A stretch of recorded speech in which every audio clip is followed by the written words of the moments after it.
would you describe your feelings moving from the Nevada loss to this effort in New Mexico? Like, how did it feel for you? How did it feel moving from the Nevada? Yeah. It's like a good B-roll, maybe. So I was in New Mexico for about a month, and I got to kind of shadow Sila and John when they were doing their lobbying. And so I did get to interact with some of the sponsors, some of the legislators. I got to sit in one of the meetings, and it was encouraging to see that legislators actually understand and care about this issue, and that there were some of the strongest advocates, for this effort. And that's something that I didn't see in Nevada, because the party leadership, has a very tight control on the legislators, and even if they do support it, they couldn't do so publicly. And this has been in the works for 15 years and introducing legislation for 10 years.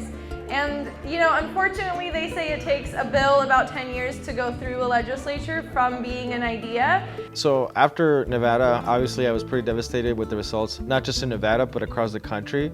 I didn't give up because I knew why these efforts fail for the most part. And so to me, it wasn't because the idea, was rejected, it was the approach. And so after that, the reason I continue to be in the space is to make sure that we don't make the same mistakes. And so for me, the stakes were pretty high coming into New Mexico, because I feel like we got destroyed by the parties in November. And so I think the space, the movement really needed a victory. And we are all here today because we just passed Senate Bill 16, allowing independents to vote in publicly funded primary elections without having to change their voter registration through the New Mexico legislature. And the space has only, for the most part, done ballot initiatives exclusively. And so this is kind of a new way in the electoral reform to try to get it passed. And New Mexico is only the second state after Maine to get it passed through the legislature.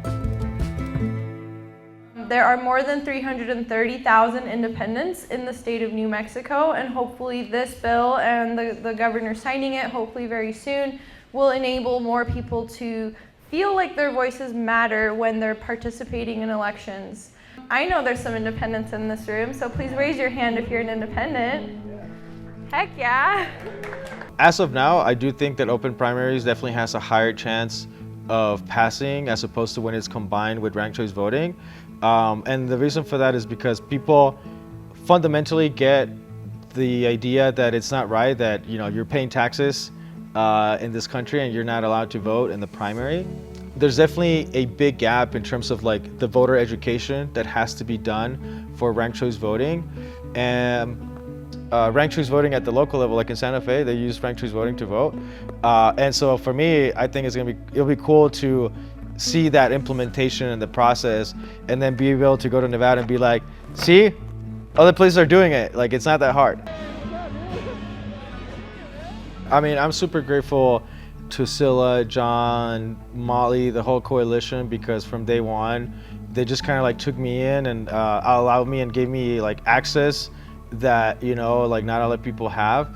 And so I got to see just how they do their work, like literally talking to their legislators, and just being invited into one of those rooms for me was a privilege. And also that we got to document it, which I think is very important.